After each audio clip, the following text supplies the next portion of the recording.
আমি যখন দেখি বাগান ভাঙে তখন দেখি নিচে খালি বালু, এর মানে আমার মনে হয়েছে যে পুরা সোনারঘাটের নিচেই বালু, মানে সৌদি আরবের নিচে তেল আর আমাদের নিচে বালু, এর মানে আমরাও কিন্তু ব্লেসড। খেলাটা আমার জন্য গুরুত্বপূর্ণ অন্যান্য যে কোনো মেলার চেয়ে। কারণ আপনাদের মনে আছে কিনা যে গত বছর আমি এমপি হওয়ার 1 বছর আগে আমি প্রায় 37,000 আমের চারা লাগাইছিলাম। আমার একটা বিশ্বাস ছিল যে গাছ যেভাবে কাটা হয়েছে সোনারঘাট, এইগুলারে যদি আবার পরিপূর্ণ করা না হয় তাহলে সোনারঘাটের পরিবেশ বাঁচানো খুবই কঠিন হবে। গাছ কাটলে যে খালি গরম বাড়ে তা না, গাছ কাটা বা এরকম শূন্য মাটিতে মানুষের মাথাও কিছু গরম থাকে। দেখবেন যে খুব দ্রুত রাগ উঠে যায়।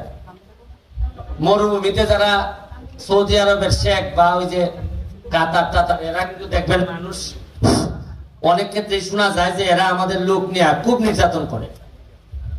আমরা আল্লাহ রাসূলের দেশ, এই কারণে এদের ব্যাপারে কিছু বলি না, মনে করি যে এখানে এই রাসূলের দেশ যেহেতু আমরা কিছু মনে করি না, যে যা করে কিছু আমরা সহ্য করে নেই।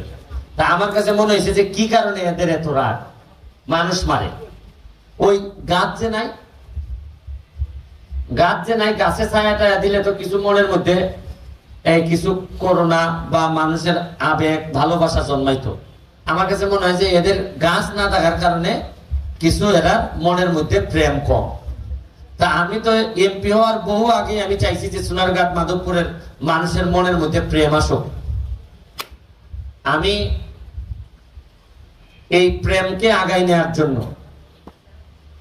এইবার এমপি হওয়ার পর, আপনাদের মনে আছে আমি এমপি হওয়ার আগে যে নির্বাচনী ইশতেহারে বলছিলাম যে এমন ভাবে আমি এলাকাটারে গড়ে তুলবো যাতে সারা আকাশে আমার পাখি থাকে। আর পাখি থাকা সম্ভব তখনই যখন নিচে পাখির খাবার থাকবে। পাখির খাবারের জন্য এইবার অলরেডি আমরা এই পর্যন্ত প্রায় 33,000 আমের চারা সোনারঘাট মাধবপুরে লাগাই ফেলছি।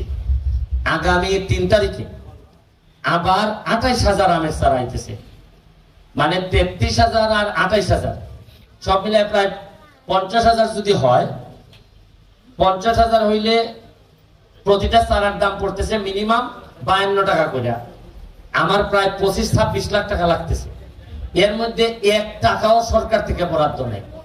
তো আমার কালকে আমার পিএ জিজ্ঞেস করতেছে যে এত টাকা স্যার দিলে অন্যান্য অভাবী মানুষ এরা আসে, এরা এমপির উপর অনেক ভরসা করে আইসে, কেউ কয় পুরি বিয়া দিত, কেউ কয় ইটা দিত।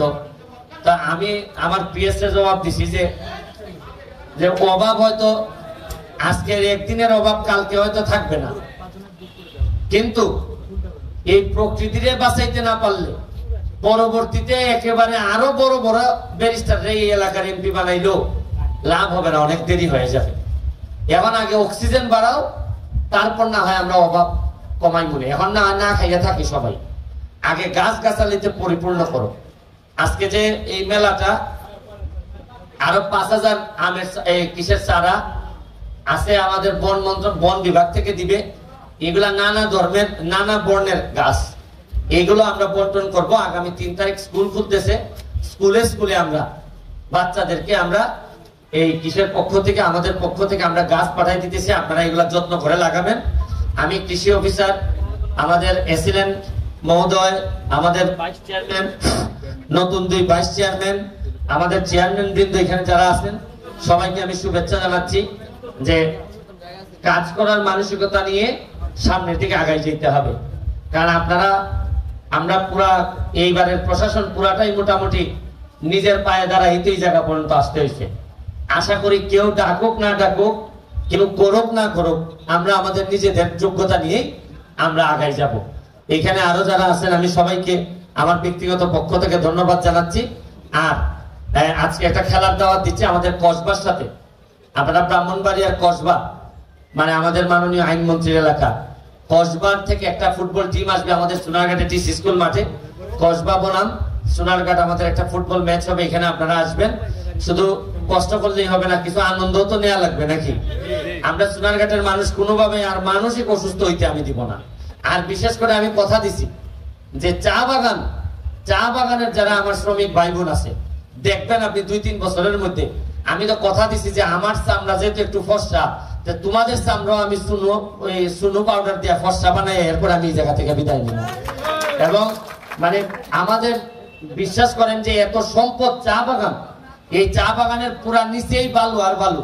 আমি যখন দেখি বাগান ভাঙে তখন দেখি নিচে খালি বালু, এর মানে আমার মনে হয়েছে যে পুরা সোনারঘাটের নিচেই বালু, মানে সৌদি আরবের নিচে তেল আর আমাদের নিচে বালু। এর মানে আমরাও কিন্তু ব্লেসড, আমরাও কিন্তু আশীর্বাদ প্রাপ্ত। আমাদের মানুষগুলারে খালি ঠিক করতে হবে, দেখবেন যে আমরা কিভাবে বঙ্গবন্ধু সোনার বাংলা বানাই দিই। আমরা আপনাদের সবার কাছে জননেত্রী শেখ হাসিনার জন্য দোয়া চাচ্ছি। ওনার মডেল কিন্তু এইগুলা, এই যা যা মডেল আপনারা দেখতেছেন, উনি কিন্তু কৃষির উপর ব্যাপক জোর দিচ্ছেন। উনি ব্যক্তিগতভাবে আমারে বলছেন যে 1 ইঞ্চি মাটিও তোমরা তোমার এলাকায় খালি রেখো না, কাজ করতে থাকো। উনি আমার ব্যক্তিগতভাবে বলছেন, মানে বুঝেন যে উনি কতটা গুরুত্ব দিচ্ছেন কৃষিরে। আমি আপনারা এই গুরুত্ব বিবেচনায় আপনাদের জায়গা থেকে কাজ করবেন, এই কথা বলে আজকের মতো বিদায় নিচ্ছি। জয় বাংলা, জয় বঙ্গবন্ধু।